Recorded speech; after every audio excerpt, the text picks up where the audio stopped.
बोलो श्री सतगुरु महाराज की, श्री प्राणनाथ प्यारे की। परिक्रमा कर आवे, पल में फिर आवे, आए कदमों लगे सब अंग, कहे महामती सब रंग रति, क्यों कहो प्रेम तरंग, क्यों कहो प्रेम तरंग। सागरों रांग मोहलात माणिक पहाड़, नूर कुंजी अगीन मुसाफ की, कले कुलफ खोलत हकीकत, सुध पाइये सागर नूर पार की, हक मार्फत रूहों खिलवत, हक मार्फत रूहों खिलवत, नूर कुंजी अगीन मुसाफ की। अक्षरातीत धामधनी श्री राज्य की असीम अनुकंपा के द्वारा तारतम सागर दिव्य वाणी अंतर्गत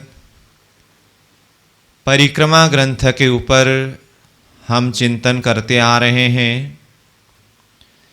अभी के इस कक्षा सत्र में हम प्रारंभ करने जा रहे हैं 43वां प्रकरण, और यह प्रकरण परिक्रमा ग्रंथ का अंतिम प्रकरण है। तो यह प्रकरण में यहाँ विषय शीर्षक में ही कहा है, सागरों रांग मोहलात माणिक पहाड़। तो इसमें सागरों मतलब परमधाम की सबसे बाहर जो रंग महल के 7वीं परिक्रमा के रूप में स्थित बड़ी रांग, जहाँ पर 8 सागर शोभायमान है। तो ये 8 सागरों की शोभा, और सागरों के साथ में फिर 8 जिमी, फिर वहाँ पर साथ में आया हुआ इमारतें, प्रासादें, हवेलियाँ, सागर के मध्य में जो टापू महल भी आया है। तो यह सारी शोभा ये प्रकरण के द्वारा चिंतन कराया गया है, और जिसमें 63 नंबर चौपाई तक ये बड़ी रांग की शोभा वर्णन है। फिर 64 नंबर चौपाई से आगे ये प्रकरण का अंतिम चौपाई 90 नंबर चौपाई तक माणिक पहाड़ की शोभा, जो रंग महल के 4थी परिक्रमा में है, तो माणिक पहाड़ की शोभा वर्णन किया है। तो इस तरह से विशेष करके ये प्रकरण के अंदर बड़ी रांग और माणिक पहाड़ ये प्रसंग वर्णन हुआ है। तो बाकी तो हम चौपाई के साथ साथ में जहाँ जहाँ की शोभा जिस तरह से प्राणनाथ जी चिंतन कराएंगे, चौपाई के शब्द के आधार पर चिंतन करते जाएंगे।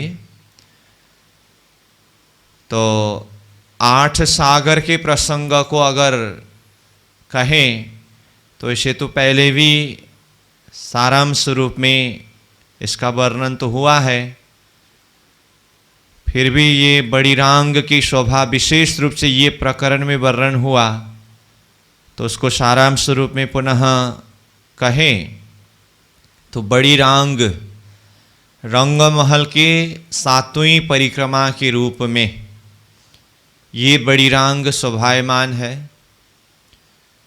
जो रंग महल से 12.5 करोड़ योजन की दूरी पर ये शोभायमान है। और ये बड़ी रांग के हद की चौड़ाई 12.5 करोड़ योजन का है, 32 पहल में युक्त है, और 32वीं पहल ये बड़ी रांग के हद की चौड़ाई को 3 भाग में विभाजन किया गया है। तो बाहर की तरफ के हिस्सा 32 पहल में बड़ी बड़ी प्रासादें, इमारतें हैं। भीतर की तरफ के हिस्सा 32 पहल में भी बड़ी बड़ी इमारतें, प्रासादें, हवेलियां हैं। और मध्य की हिस्सा 32 पहल जो है उसमें 4 दिशा और 4 कोण, 8 दिशा में 8 सागर शोभायमान है। जैसे कि अग्नि कोण में नूर सागर, दक्षिण दिशा में नीर सागर, नैऋत्य कोण में क्षीर सागर, पश्चिम दिशा में दधी सागर, वायव्य कोण में घृत सागर, उत्तर दिशा में मधु सागर, ईशान कोण में रस सागर और फिर पूर्व दिशा में सर्वरस सागर। इस तरह से 8 दिशा में 8 सागर है। ये 8 सागरों के अलग अलग रंग बताया है। जैसे नूर सागर का रंग श्वेत सफ़ेद रंग है, नीर सागर का रंग लाल है, क्षीर सागर का पीला, दधी सागर का हरित और घृत सागर का आसमानी रंग, मधु सागर का रंग श्याम रंग, रस सागर का रंग दस रंग और पूर्व दिशा में स्थित सर्वरस सागर का रंग अनंत रंग है। ये 8 पहल जो मध्य का है 8 दिशा का, इसमें तो 8 सागर हुए। इन सागरों में से प्रत्येक 2-2 सागर के बीच में एक एक जमीन आने से एक सागर एक जमीन, एक सागर एक जमीन, इस क्रम से 8 सागरों के बीच में 8 जिमी आया है। तो 32 पहल में से जिस तरह से 8 पहल में 8 सागर है, उसी तरह से 8 पहलों में 8 जिमी है। और जिमी का भी रंग देखें तो दोनों तरफ 2 सागर का रंग जैसा है। उसके मध्य में जो जिमी है उस जिमी का रंग एक तरफ के सागर का आधा रंग, दूसरी तरफ का सागर का आधा रंग होने से वो दोनों रंग से रंगे हुए हैं। जैसे कि मानो नूर सागर और नीर सागर के बीच में जो जिमी है वह जिमी नूर सागर की तरफ से सफ़ेद रंग मध्य की जमीन के आधा भाग में और नीर सागर के तरफ से लाल रंग मध्य की जमीन के आधा भाग में पड़ने से नूर सागर और नीर सागर के बीच का जमीन आधा श्वेत आधा लाल रंग का है। इसी तरह से क्रमशः प्रत्येक 2 सागर का रंग आधा आधा होने से जमीन सागर के रंग के हिसाब से ही दोनों रंगों से रंगे हुए हैं। और जैसे रस सागर और सर्वरस सागर के मध्य में जो जमीन है तो रस सागर का 10 रंग, सर्वरस सागर का अनंत रंग होने से उस बीच की जमीन में भी अनंत रंग है। इस तरह से मध्य के 32 पहल में से 16 पहल में 8 सागर एवं 8 जिमी है। और बाकी 16 पहल जो है उसमें हवेलियाँ अथवा इमारतें, प्रासादें बाहर की 32 पहल और भीतर के 32 पहल की तरह ही सुशोभित है। इसी को बड़ीरांग के प्रसंग में 80 दीवाल शब्द के द्वारा भी वर्णन किया है। बाहर का 32, भीतर का 32 और मध्य का 16 मिलाने से 80 होता है ये इमारतें। ये बहुत बृहद, मानव की दूर से देखने से दीवाल सदृश होने से इसे दीवाल की संज्ञा से भी वर्णन किया गया है। इनमें से अगर एक इमारतें अगर देखें तो मध्य भाग में भौम भर ऊंचा चबूतरा उठकर उसके ऊपर 12,000 की 12,000 14 करोड़ 40 लाख हवेलियाँ हैं। इन हवेलियों के ऊपर 12,000 भौम है। प्रत्येक हवेली के सामने में नीचे जमीन में चांदनी चौक है। तो हवेली एक दिशा में 12,000 होने से सामने में एक दिशा में 12,000 ही चांदनी चौक है। चारों तरफ फिर करके देखे तो हवेली के चारों तरफ कुल 48,000 चांदनी चौक है। प्रत्येक चांदनी चौक में मध्य में 2 चबूतरा और दोनों चबूतरा में से एक में लाल वृक्ष, एक में हरा वृक्ष, जैसे रंग महल के सामने चांदनी चौक में आया है। जिस तरह से एक इमारतें अथवा प्रासादें के चारों तरफ के 12,000 गुना 4 48,000, हवेली के सामने में 48,000 चांदनी चौक है, जो 80 दीवाल के संज्ञा रूप से जिन इमारतों का वर्णन हुआ, संपूर्ण इमारतों में अथवा हवेलियों में ऐसी ही शोभा विद्यमान है। और जमीन को देखें तो जो 8 सागरों के बीच में 8 जिमी कहा, उनमें से एक जमीन को देखें तो जमीन 9 खंड में यानी कि 9 भाग में शोभायमान है। मध्य का एक खंड, चारों दिशा के 4 खंड और 4 कोण में 4 खंड होने से जमीन 9 खंड में विभक्त है। प्रत्येक खंड में अलग अलग रंग है। वैसे तो जैसे पहले कहा, दोनों तरफ के सागर के आधा आधा रंग आने से एक जमीन 2 रंग में रंगीत है, ये तो मूल रूप में देखने से ऐसा लगता है। परंतु वहीं देखें तो एक एक जमीन में जो 9 खंड है, सब खंड अलग अलग रंगों से रंगे हुए हैं। और इन जमीन में वनों की शोभा है, जैसे बड़ोवन, मधुवन, महावन, सब तरफ परम धाम में विस्तार होते हुए ये बड़ी रांग तक आकर के विस्तार हुआ है। फिर सागर की शोभा को देखें, जैसे 8 दिशा में 8 सागर कहा, तो प्रत्येक एक सागर में गंभीर, गहरा, उज्जवल जल लहरों की रूप में उमड़ता हुआ शोभायमान है। और सागर के मध्य तीसरे हिस्सा में टापू महल की शोभा शोभायमान है। प्रत्येक एक सागर में 12,000 की 12,000 हारें, 14 करोड़ 40 लाख टापू महल, जिनकी ऊपरा ऊपर 12,000 भौम गया है।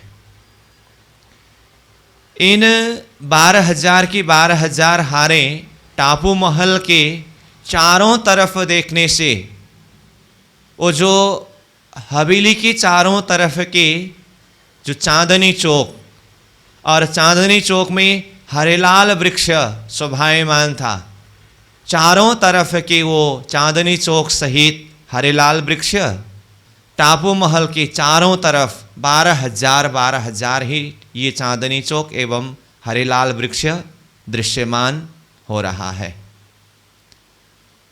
और इन सागरों के प्रसंग में ये बड़ी रांग में जो सागर है, इसको जाहिरी सागर के नाम से वर्णन किया गया है। जो 25 पक्ष में से ये 8 सागर 8 पक्ष एवं 8 जिमी 8 पक्ष है। इन्हीं 8 सागरों के बातुनी सागर, बातुनी शोभा मूल मिलावा के बैठक के अंदर 8 सागर के रूप में विद्यमान है। जो ये परिक्रमा ग्रंथ के पश्चात सागर ग्रंथ में 8 सागरों का वर्णन हुआ है, वो यही बड़ी रांग के 8 सागर के बातुनी सागर मूल मिलावा के अंदर की सागर है। उस हिसाब से देखें तो जैसे बड़ी रांग में नूर सागर है, उसका बातुनी सागर मूल मिलावा के अंदर श्रीराज जी का जोश का सागर यानी कि आवेश का सागर, नूर का सागर। बड़ी रांग की दक्षिण दिशा में जो नीर सागर है, उसका बातुनी सागर मूल मिलावा के अंदर शोभा का सागर, आत्माओं की शोभा, रूहों की शोभा। और बड़ी रांग के नैऋत्य कोण में जो तीसरा सागर क्षीर सागर है, उसका बातुनी सागर मूल मिलावा के अंदर सखियों के एक दिली का सागर, यह तीसरा सागर है। और बड़ी रांग की पश्चिम दिशा में स्थित जो चौथा सागर दधी सागर है, इसका बातुनी सागर मूल मिलावा के अंदर चौथा सागर श्री जुगल स्वरूप का श्रृंगार का सागर है।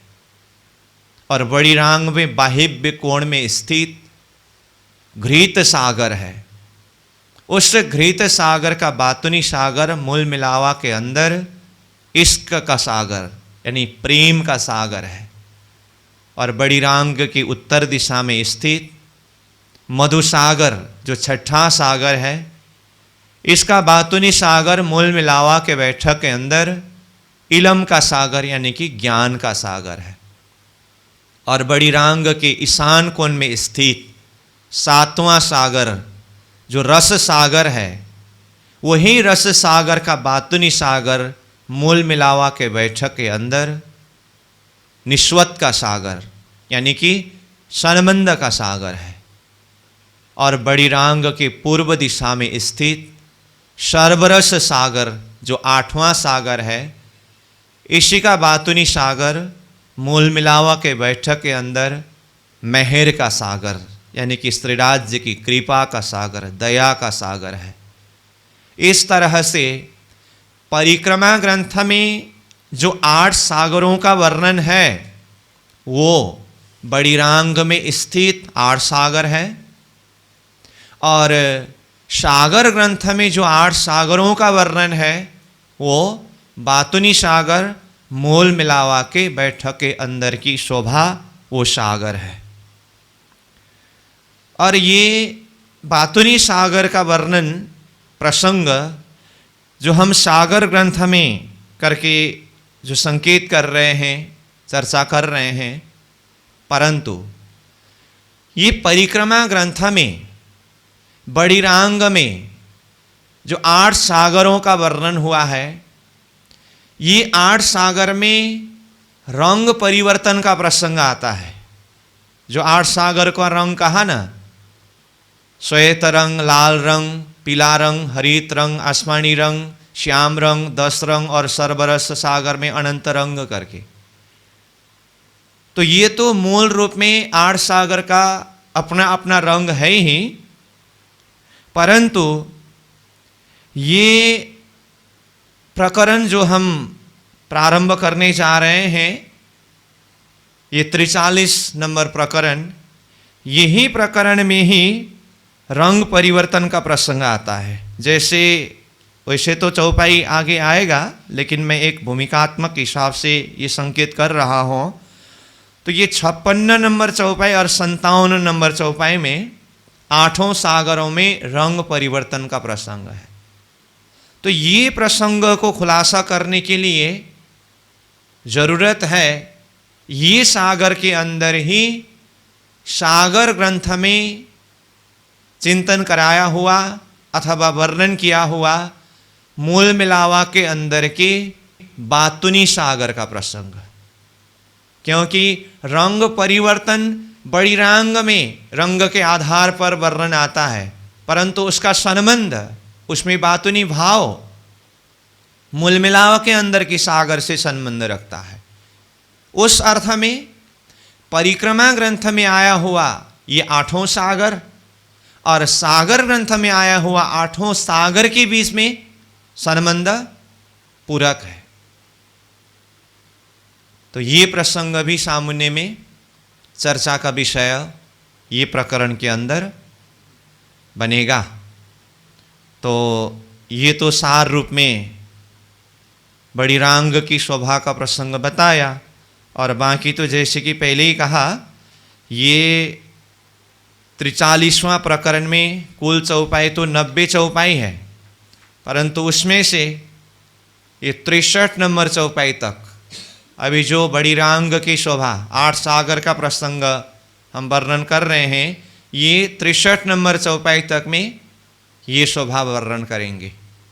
उसके बाद फिर 64 नंबर चौपाई से आगे 90 नंबर चौपाई तक वो माणिक पहाड़ की शोभा वर्णन कराएंगे।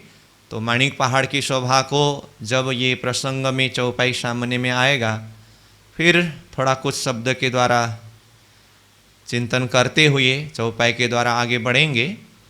तो ये दिल दिमाग में शोभा को बिठाते हुए अब ये प्रकरण के अंदर हम चौपाई के साथ प्रवेश करेंगे। तो अब चौपाई को देखें।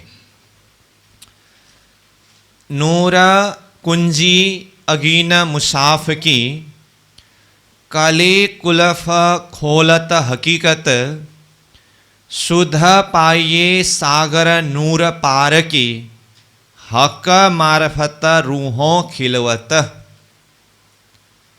अब ये चौपाई को समझने के लिए एक एक शब्द यहाँ ऐसे सार शब्द है ना, पूरा एक एक शब्द से सीधा अर्थ सेंटेंस नहीं बनेगा। मैं एक एक शब्द उठा करके इसका शब्दार्थ भाव बताने की कोशिश करता हूँ, फिर ये खुलासा हो जाएगा।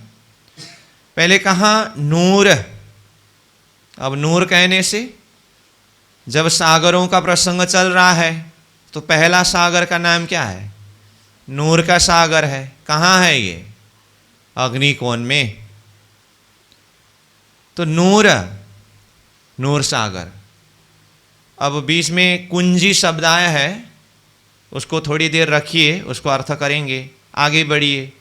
अगीन मतलब अग्निकोण में। तो अग्निकोण में स्थित नूर सागर। अब बीच में शब्द आया है कुंजी, मुसाफ की, कले, कुलफ, खोलत हकीकत। तो सागर के प्रसंग में दो शब्द तो जरूर आया यहाँ, अगीना और नूर। बाकी देखिए इसका प्रसंग ऐसा है भाव। कुंजी शब्द का अर्थ चाबी। चाबी का अर्थ तारतम ज्ञान रूपी चाबी।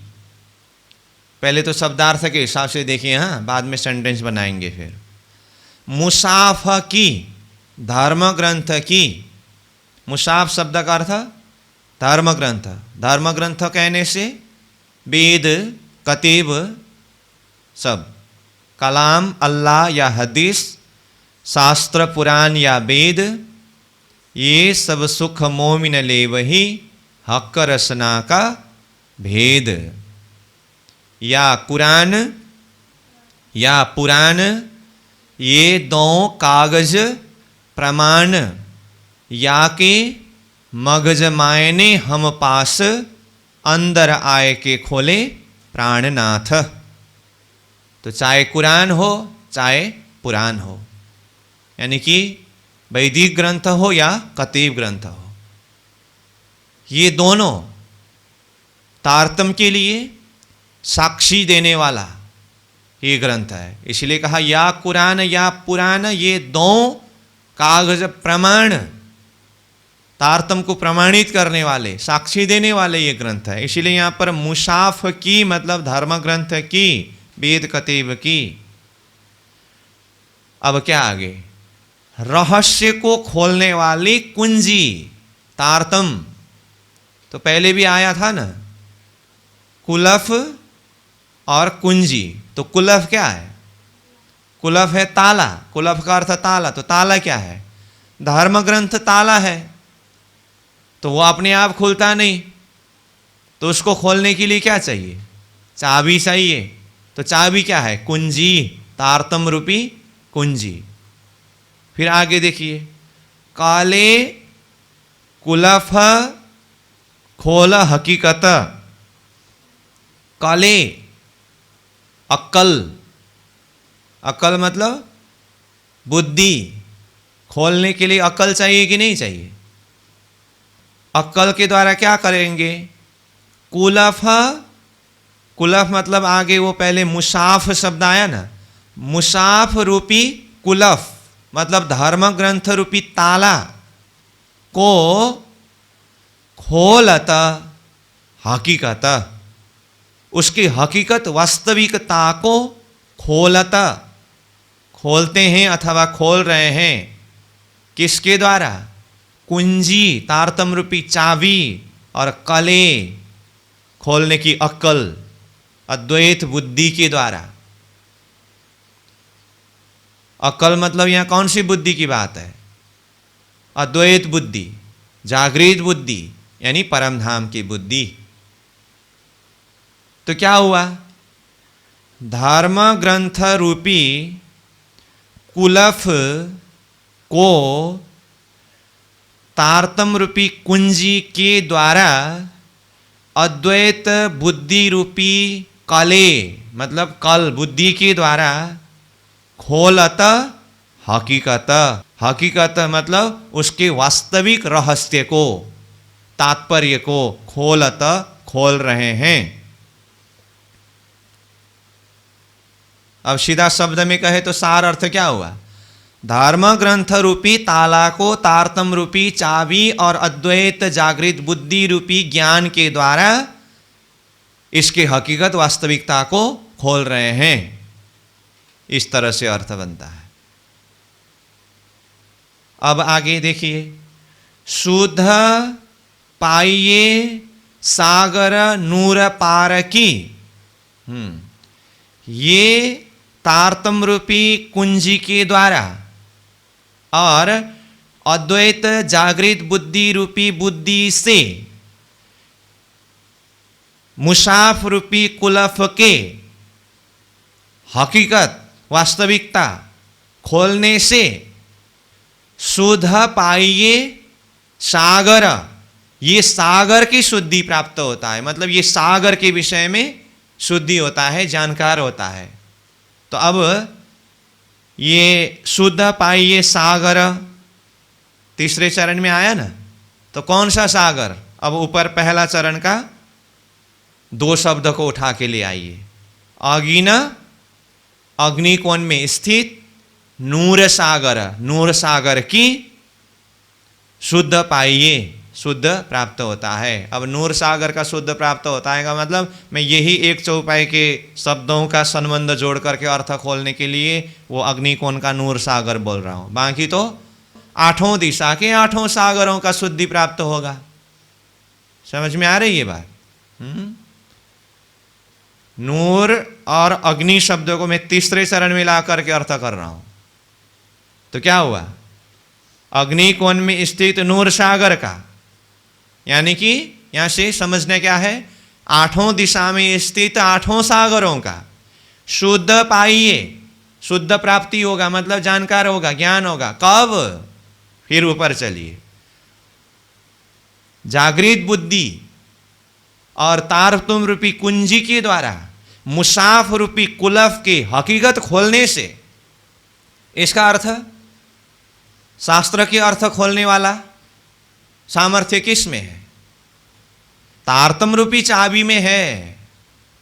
तो पहले भी ये प्रसंग आया था, तो अभी भी यही प्रसंग को यहां पर जोड़ दे रहे हैं। मतलब तारतम के बिना शास्त्र के गूढ़ रहस्य खुलता ही नहीं। इसीलिए तो प्राणनाथ जी ने शुरू में मंगलाचरण के चौपाई में ही कहा कि अभी तक ये सपना की बुद्धि के कारण शास्त्र के गूढ़ रहस्य खोल ही नहीं पाए। मगज न पाए माए का बांधे माए ने बारे तीन, 12 अर्थ में अर्थ को बांध दिया, लेकिन गुह्य रहस्य समझ नहीं पाया। तो शास्त्र की गूढ़ रहस्य को किसने खुलासा किया? अद्वैत बुद्धि ने, जागृत बुद्धि ने, तारतम ने। तो ये शुरू से ही आया है प्रसंग, और यहां पर भी यही भाव को खुलासा कर रहे हैं। तो शास्त्र की रहस्य को, हकीकत को, वास्तविकता को तारतम रूपी चाबी के द्वारा खोलने से ये सागर की शुद्धि प्राप्त होगा। ठीक है, शुद्ध पाइये सागर, मैं यहाँ तक ही पहुँचा हूँ। एक एक शब्द शब्द में रुक रुक करके देखना होगा। अब ये सागर कहाँ है? कहाँ के सागर की शुद्धि प्राप्त होगी? आगे देखिए, नूर पार की। नूर अक्षर ब्रह्म के धाम से, पार की परे की अक्षरातीत परम धाम की शुद्धि अथवा अक्षरातीत परम धाम के इन सागरों की शुद्धि प्राप्त होगी। तारतम रूपी कुंज के द्वारा शास्त्र की हकीकत को खोलने से। शास्त्र का अर्थ क्या बोल रहा हूं? पहले ही बता दिया हूं, या कुरान या पुराण, वेद कतीब दोनों मुसाफ धर्म ग्रंथ के अर्थ को खोलने से नूर पार की, अक्षर ब्रह्म के धाम से भी परे, अक्षरातीत परम धाम के इन सागरों की शुद्धि प्राप्त होगी। हक मार्फत रूहों खिलवत। अब वो अक्षरातीत परम धाम में पहुंचने के बाद क्या क्या है, सागरों की तो शुद्धि होगी ही होगी, साथ में हक, हक परमात्मा के, मार्फत मार्फतीय, मार्फत मतलब कर्म उपासना ज्ञान विज्ञान, ऐसे ही शरीयत तरीकत हकीकत मार्फत। तो कर्म उपासना ज्ञान विज्ञान में ज्ञान से परे विज्ञान क्या है? ज्ञान तो ज्ञान हो गया, ज्ञान से परे विज्ञान क्या है? प्रेम इश्क। ऐसे ही शरीयत तरीकत हकीकत मार्फत, तो विज्ञान ही मार्फत है। तो मार्फत का मतलब क्या है? प्रेम, परम धाम का इश्क, मार्फतीय पहचान बोलते हैं जिसे, पूर्ण पहचान इश्क के द्वारा।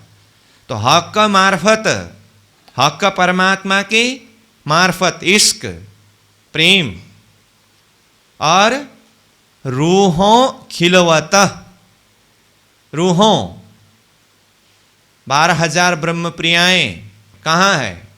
खिलवत, वो एकांत बैठक मूल मिलावा के बैठक में है। तो ये सब पाइए, पाइए शब्द कहाँ से लिया मैंने? तीसरे चरण से। ये सब शुद्ध पाइए, ये सब मतलब क्या क्या? सागर का प्रसंग और हक का मार्फत रूहों खिलवत, वो रूहों की खिलवत खाना मूल मिलावा के बैठक के अंदर के हक के पूर्ण प्रेम शुद्ध पाइए, शुद्धि होगा, प्राप्त होगा। किससे? तारतम रूपी कुंजी से, मुसाफ धर्म ग्रंथ रूपी ताला के हकीकत वास्तविक अर्थ खोलने से वो परम धाम मूल मिलावा और मूल मिलावा के अंदर के हक के मार्फतीय प्रेम, वो शुद्धि होगी। इसीलिए तारतम के माध्यम से महामती प्राणनाथ जी ने वेद कतीब दोनों ग्रंथ का साक्षी प्रमाण दे दे करके वो खिलवत खाना परम धाम मूल मिलावा और वहाँ विराजे हुए अक्षरातीत धाम धनी स्वरूप का पहचान कराए पहले। उसके बाद फिर उस परम धाम के अंदर की और स्त्री राज्य के जो प्रेम व आनंद उसको जाहिर किया। इसलिए हम ये परिक्रमा वाणी प्रारंभ करते समय शुरू में ही भूमिका में ही क्या प्रसंग चर्चा करके आए हैं। वाणी में 18,758 चौपाई है, तो लगभग 6,000 चौपाई वेद संबंधी है, लगभग 6,000 चौपाई कतीब संबंधी है।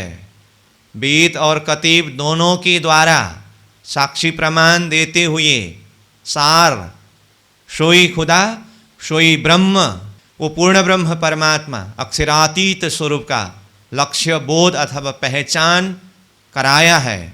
उसके बाद फिर लगभग 6,000 चौपाइयों के द्वारा उस परम धाम का वर्णन, परमात्मा के स्वरूप श्रृंगार का वर्णन और परम धाम की लीला वर्णन हुई है। तो ये शुरू में भूमिका में बताया था कि नहीं? तो इसका आशय क्या था? तो यहाँ अंतिम में आने के बाद भी यही बता रहे हैं कि मुसाफ धर्म ग्रंथ के खुलासा तारतम के द्वारा होने पर, हकीकत मार्फत खुलने पर वो खिलवत खाना मूल मिलावा अथवा वहाँ की मार्फतीय प्रेम प्राप्त होगा। ये है संबंध। तो अब पूरा चौपाई एक बार पढ़ता हूँ, अब सार रूप में चौपाई समझ में आना चाहिए।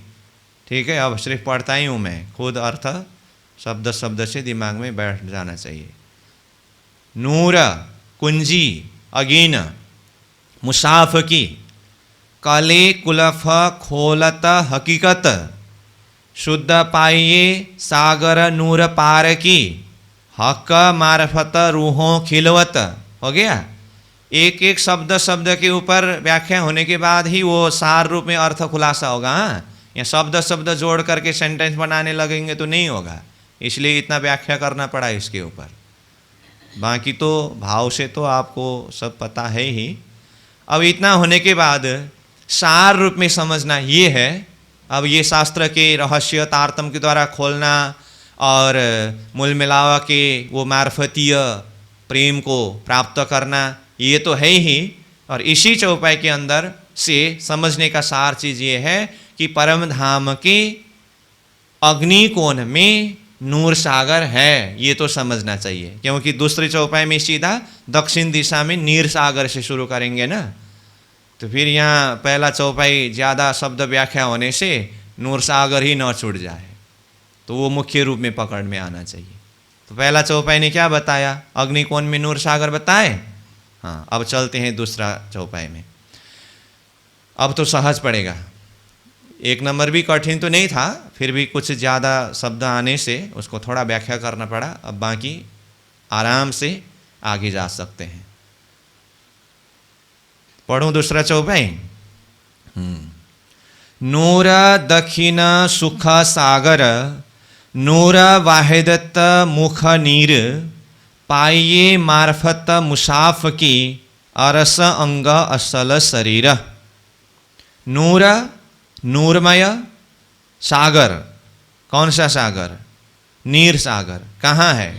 दक्षिण। दक्षिण मतलब दक्षिण दिशा में। वो सागर कैसा है? सुखमय सागर है। तो नूर दक्षिण सुख सागर, दक्षिण दिशा में नूरमय सुखदायी सागर है। अब वो सागर का नाम क्या है? दूसरे चरण में है। नूर वाहिदत मुख नीर। तो नीर शब्द से सागर का नाम आया, नीर सागर है। और जो नीर सागर है, ये नीर सागर, यहाँ मुख शब्द आया ना।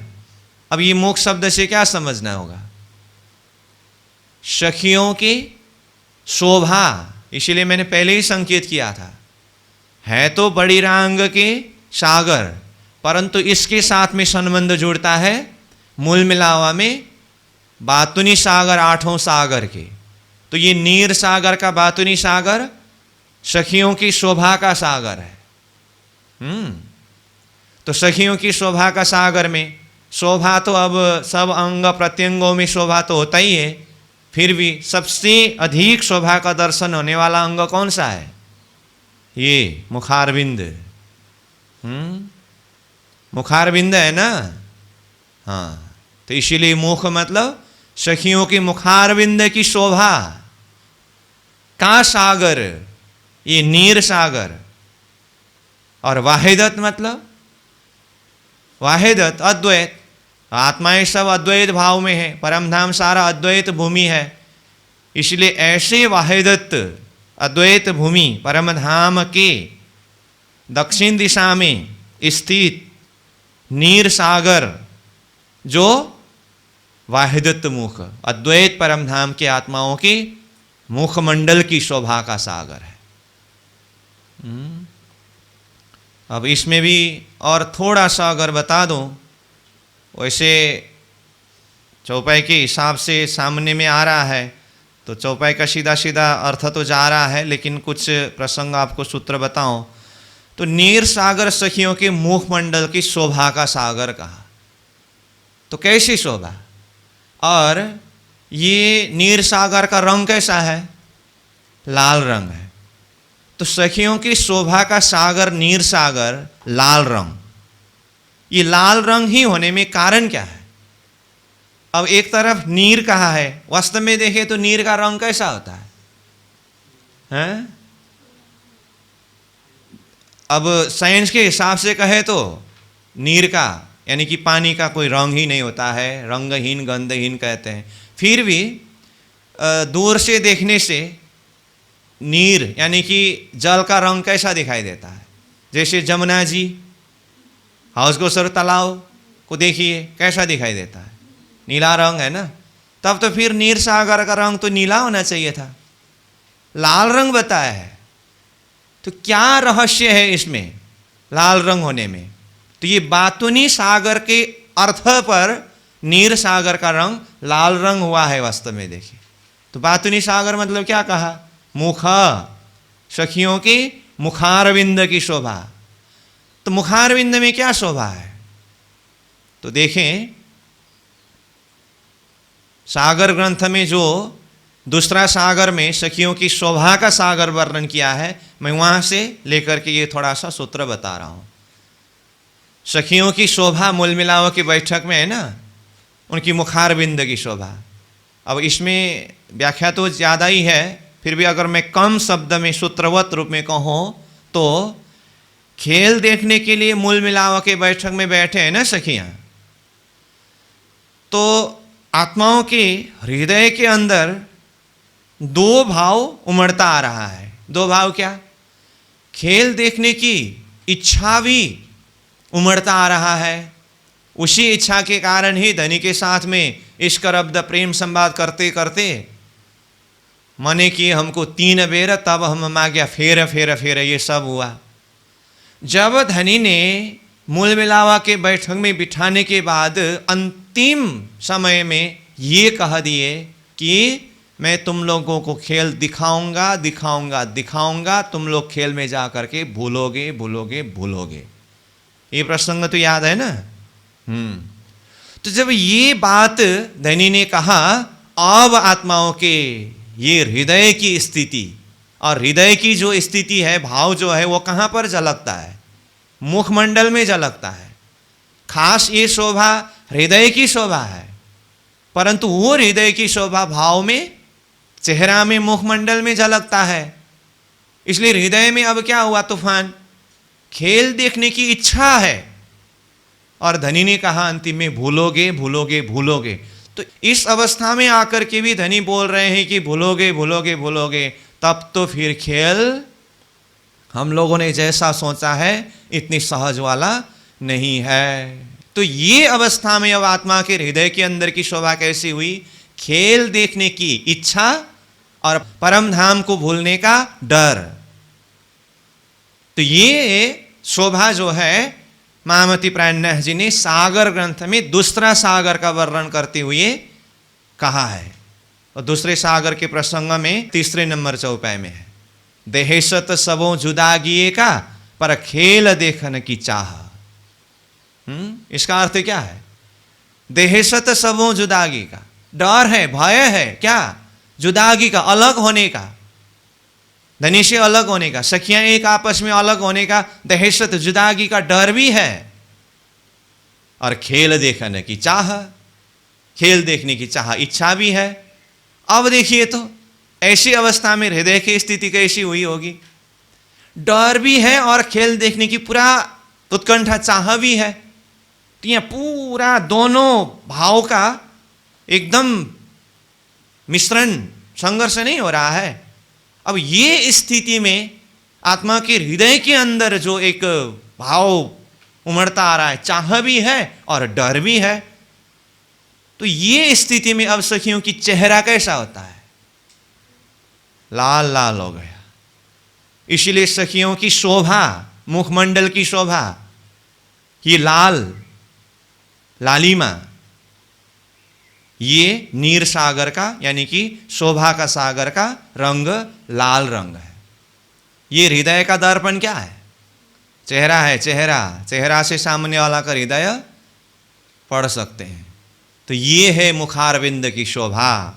इसीलिए यहाँ देखिए, अब नूर वाहिदत्त मुख नीर, नीर सागर, वाहिदत अद्वैत परमधाम में सखियों की मुखमंडल की शोभा है। तो इस अर्थ में ये लाल रंग हुआ। ठीक है। पाइये मार्फत मुसाफ की, मुसाफ के मार्फतीय अर्थ खुलने पर, अथवा मुसाफ के अर्थ, धर्म ग्रंथ के अर्थ तारतम रूपी कुंजी के द्वारा खुलने पर पाइये प्राप्त होगा क्या? मार्फत। पहले ही कहा ना, खिलवत की मार्फत करके, परमधाम मूल मिलाव के अद्वैत प्रेम, और अरस अंग असल शरीर। तो अरस अंग असल शरीर मतलब क्या है?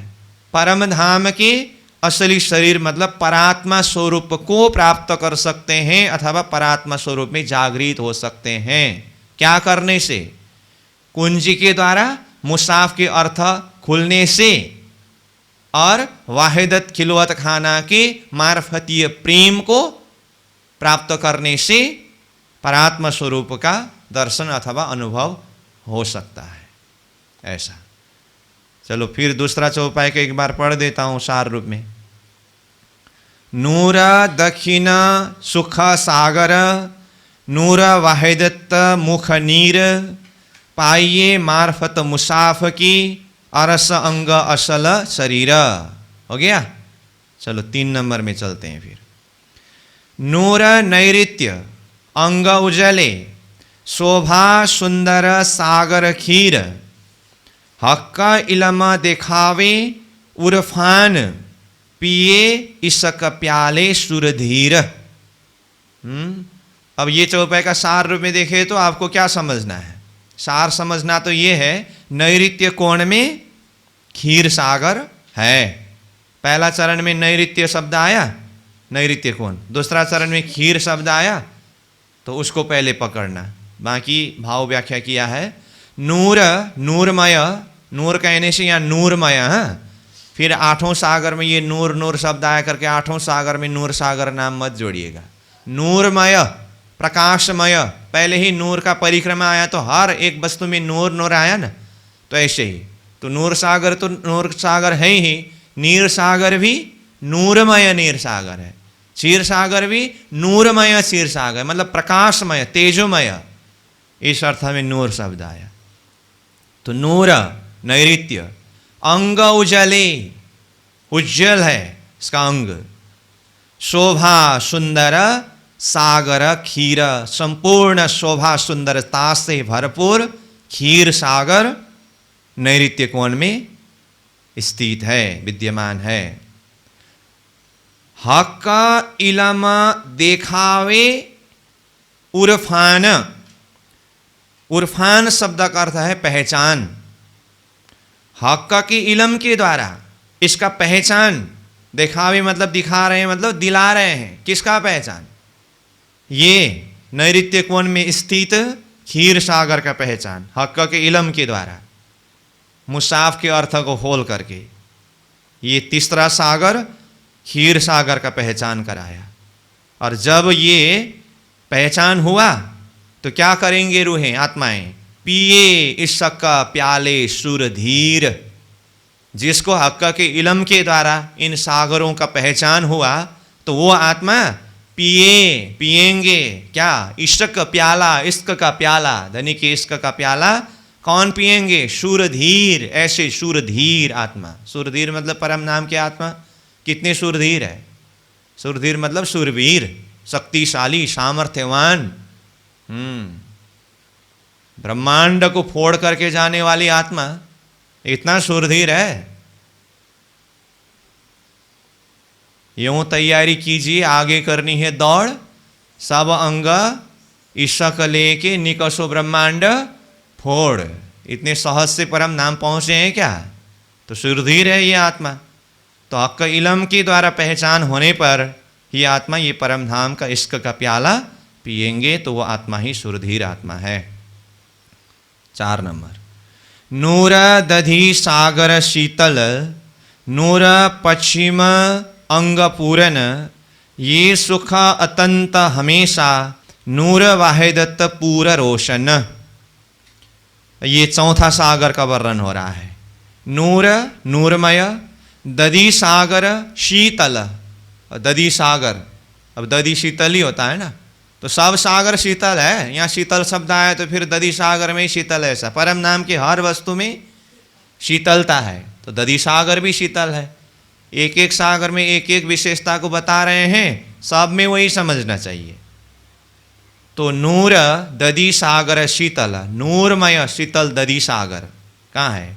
नूर पश्चिम अंग पूरन, नूरमय पश्चिम दिशा में ये संपूर्ण रूप से परिपूर्ण, अंग पूर्ण मतलब संपूर्ण रूप से परिपूर्ण यह दधि सागर है।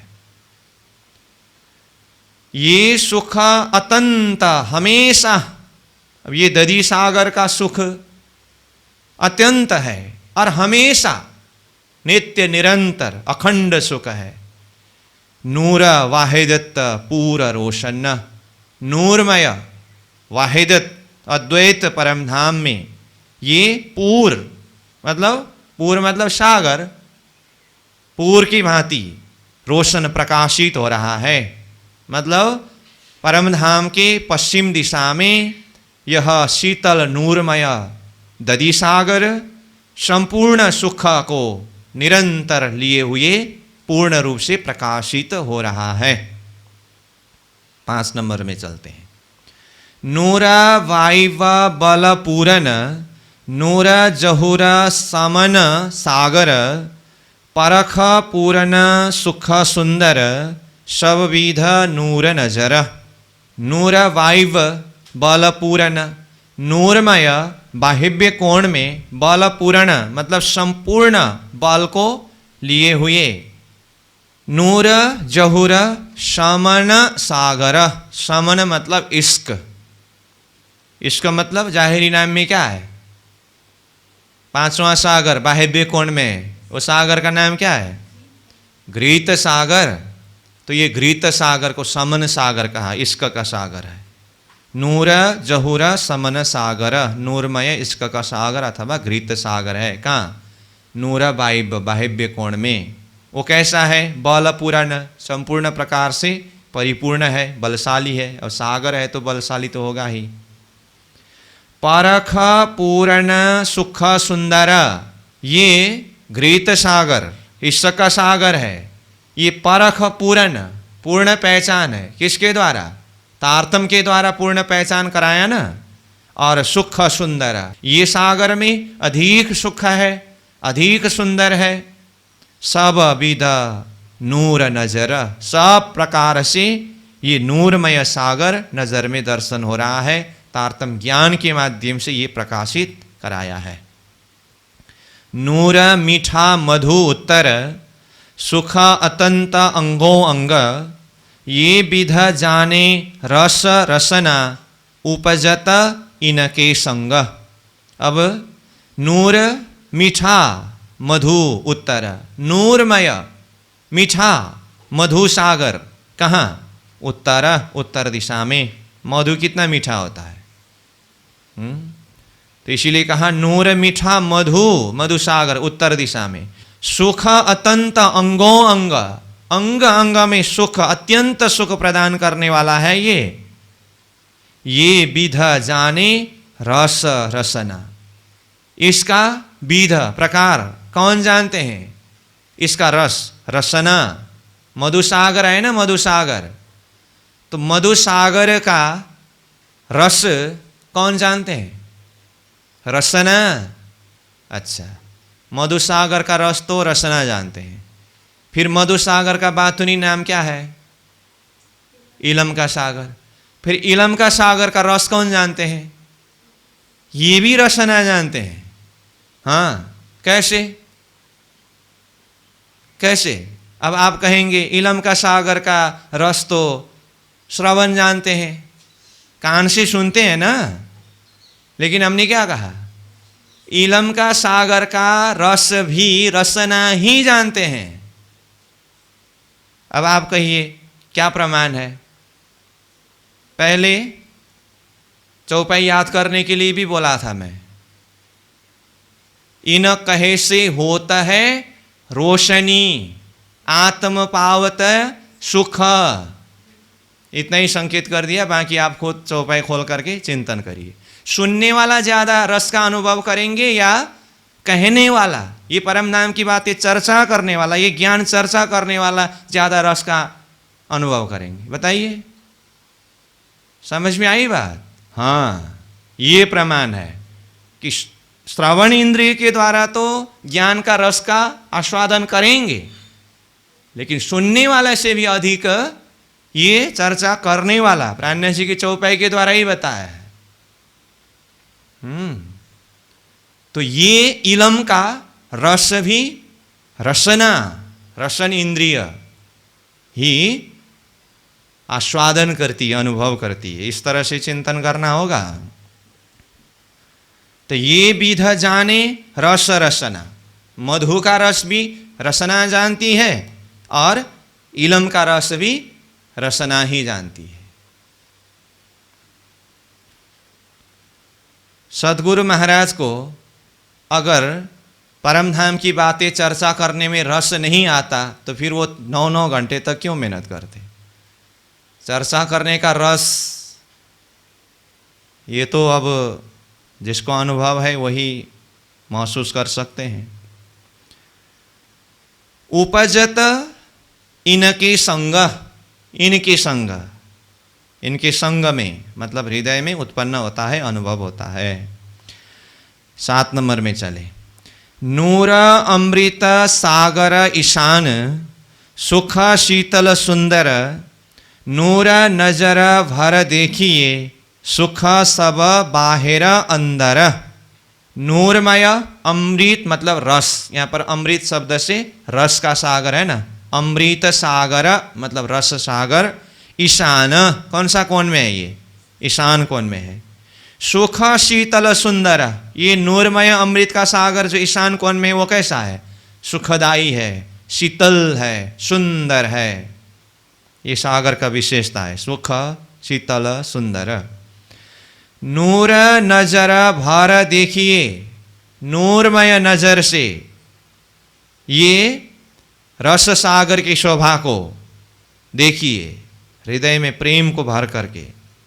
सुख सब बाहिर अंदर, बाहर देखिए अंदर देखिए, सब तरफ इस सागर में सुख ही सुख है, आनंद ही आनंद है, रस ही रस है। नूर पूरा सुख सागर अतंत पूर्व सुखदाए, ये सब रस सब विध सब सुख नूर सब अंगों उपजाए। ये 8वां सागर में सर्वरस सागर पूर्व दिशा का। नूर पूर सुख सागर, नूरमय सुख सागर का पूर कहाँ, अतंत, अतंत शोभा लिए हुए सर्वरस सागर पूर्व पूर्व दिशा में है। सुखदाय जो सुखदाई है, आनंददायी है। अब इसमें क्या क्या है, ये शव रस शव विध शव सुख, तीनों में शव शव शब्द आया। सर्वरस है ना और अनंत रंग है ना, तो इसमें क्या है, शव रस है, संपूर्ण रस, सर्वरस सर्वरस सागर में। शव विध संपूर्ण प्रकार से, सब सुख संपूर्ण सुख को प्रदान करने वाले। नूर सब अंगों उपजाए, सब अंग अंग में नूर इसका प्रकाश अथवा सुख उत्पन्न कराने वाला है। ऐसे सर्वरस सागर नूरमय तेजमय सागर है। इस तरह से 8 सागर का दिशा, नाम और उसकी विशेषता सब बताए। अब 9 नंबर में चले। ए तरफ 8 नूर सागर अंग आवत नूर मुतलक, ये देखत ही सुख सागर ये सहूर इलम नूर हक। ये तरफ 8 नूर सागर, ये 8 तरफ, 8 तरफ मतलब तरफ 8 मतलब 8 तरफ, तो 8 तरफ मतलब 8 दिशा में नूर सागर, नूरमय सागर, प्रकाशमय सागर। मैं फिर भी बोल रहा हूँ, 8 सागर में तेजमय प्रकाश है, इसीलिए वो नूर सागर मतलब प्रकाशमय 8 सागर 8 दिशा में है। अंग आवत नूर मुतलक, इन सागरों के दर्शन करने से, चिंतन करने से आत्माओं के अंग में, अंतस्करण में आवत आता है क्या, नूर, वो सागरों की प्रकाश तेज, मुतलक निश्चय रूप में ही, इसमें कोई संशय ही नहीं है, ये मुतलक निश्चय बात है। ये देखत ही सुख सागर, अब ये सागर को देखने मात्र से, दर्शन करने मात्र से ही निश्चय रूप में मुतलक नूर आवत, हृदय में नूर प्रकट होता है। ये सहूर इलम नूर हक, तो इसको क्या करना है, हक के इलम के द्वारा शहूर करना है। हक मतलब हक के, अब नूर तो हक में नूर है, इलम में नूर है, सब में नूर तो है ही है ना। तो हक इलम के द्वारा मतलब तारतम ज्ञान के द्वारा शहूर करने से आत्मा के हृदय के अंदर ये सागरों का नूर अथवा सुख उत्पन्न होता है। आठों तरफ जुदी जुदी जिमी, नूर एक से दूजी सरस, नूर बीच जिमी बीच सागर, जिमी सिफत न पार अरस। तो ये 10 नंबर चौपाई में कहा सागर के बीच बीच में जिमी की शोभा। तो पहले ही कहा ना, एक सागर एक जिमी, एक सागर एक जिमी, इस क्रम से 2 सागर के बीच में एक जिमी, 2 जिमी के बीच में एक सागर, ये क्रम। तो कहा 8 तरफ जुदी जुदी जिमी, 8 तरफ अलग अलग जिमी है 8 सागरों के बीच बीच में। नूर एक से दूजी सरस, ये नूरमय जिमी। तो इन जिमियों को भी देखिए, अलग अलग 8 जिमी को, एक से दूसरा सरस है, सुंदर है। एक से दूसरा क्या? जमीन। एक जमीन से दूसरा जमीन को देखिए, वो अधिक सुंदर है। उससे और दूसरा देखिए, वो अधिक सुंदर है। ऐसे 8 जिमी 8 तरफ शोभायमान है। नूर एक से दूजी सरस, नूर बीच जिमी बीच सागर। अब शब्द तो बहुत कम है, इसको ऐसा करना पड़ेगा, नूरमय सागरों के बीच जिमी। ठीक है, नूरमय सागरों के बीच जिमी, फिर जिमी बीच सागर, जमीन के बीच में सागर। तो कौन सा जमीन के बीच में सागर, कौन सा सागर के बीच में जमीन?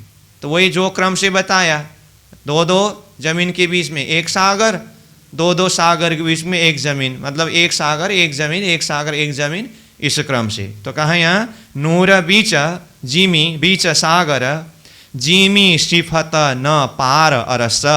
ये परम धाम के जमीन की सिफत, महिमा और इसकी पारवार नहीं है। अरस की ये जमीन है ना, इसका न तो पारवार ही है, न तो इसको सिफत ही कर सकते हैं। पार जिमी ना पार सागर, नूर पाइये न काहो इंतहाए, नूर जिमी देखो नूर सागर, नूर अपार अरस गिरदवाए। पार जिमी न पार सागर, न तो जमीन का पारवार है, न तो सागर का ही पारवार है। मतलब सागर भी जमीन भी अपरंपार शोभा लिए हुए हैं, इसका कोई पारवार ही नहीं है। नूर पाइये न काहो इंतहाए, नूर मतलब ये नूरमय सागर एवं नूरमय जिमियों के पाइये न काहो, कहीं भी प्राप्त नहीं होता है। इंतहाए मतलब सीमाना, इंतहाए का मतलब क्या है? सीमाना, अथवा इसके सीमाना का कोई पारवार ही नहीं है। इंतहाई मतलब सीमाना होता है, अथवा पारवार मतलब न तो जमीन का पारवार है, न तो सागरों के पारवार है। ये अपरंपार है, पार पा ही नहीं सकते हैं। नूर जिमी देखो नूर सागर, नूरमय जमीन को देखिए। कौन सी जमीन को? 8 जमीन को। और नूर सागर, नूरमय सागर को देखिए। कौन सा सागर? 8 सागर को। नूर जिमी देखो नूर सागर, नूर अपार, जमीन में देखिए, सागर में देखिए, सब में अपार नूर है। कहाँ? अरस गिरदवाए, अरस परम धाम के गिरदवाए, चारों तरफ, बड़ी रांग में चारों तरफ 8 सागर और 8 जिमी है ना, इसलिए अपार शोभा लिए हुए ये 8 सागर 8 जिमी अरस के गिरदवाए चारों तरफ बड़ी रांग में शोभायमान है। अब इन सागर में, जमीन में पशु पंखियों की शोभा। नूर पशु पंखी नूर में, जिमी जुदी जुदी नई सिफत, नई कहो हिसाब इतके, ये नूर खूबी हमेशा अतंत। नूर पशु पंखी नूर में, नूरमय इन जमीनों में नूरमय पशु पंखी है। जिमी जुदी जुदी नई सिफत, जमीन अलग अलग नया नया प्रकार की अलग अलग सिफत महिमा से युक्त है। नहीं कहूँ हिसाब इतके, इसका कोई हिसाब का पारवार ही नहीं है। सब तरफ अनंत शोभा है, न तो जमीन का पारवार है, न तो वहाँ रहने वाले पशु पंखियों का ही पारवार है। ये नूर खूबी हमेशा अतंत, ये नूरमय खूबी शोभा, चाहे सागर की शोभा को देखिए, चाहे नूरमय जमीन की शोभा को देखिए, चाहे नूरमय वहाँ के पशु पंखियों की शोभा को देखिए, ये नूर खूबी हमेशा अतंत, हमेशा सदा सर्वदा अत्यंत शोभा लिए हुए विद्यमान है। अब फिर इसी तरह से इन सागरों में जानवरों के और वृक्षों की शोभा और सारी शोभा क्रमशः वर्णन करेंगे। तो 12 नंबर चौपाई तक हुआ। ये भाव तो आगे निरंतर चलता ही रहेगा, इसको आगे हम चर्चा करेंगे। अभी के लिए यहीं पर विश्राम करते हैं। नूर पशु पंखी नूर में, जिमी जुदी जुदी नई सिफत, नई कहूँ हिसाब इतके, ए नूर खूबी हमेशा अतंत, ए नूर खूबी हमेशा अतंत। बोलो श्री प्राणनाथ प्यारे की प्रणाम।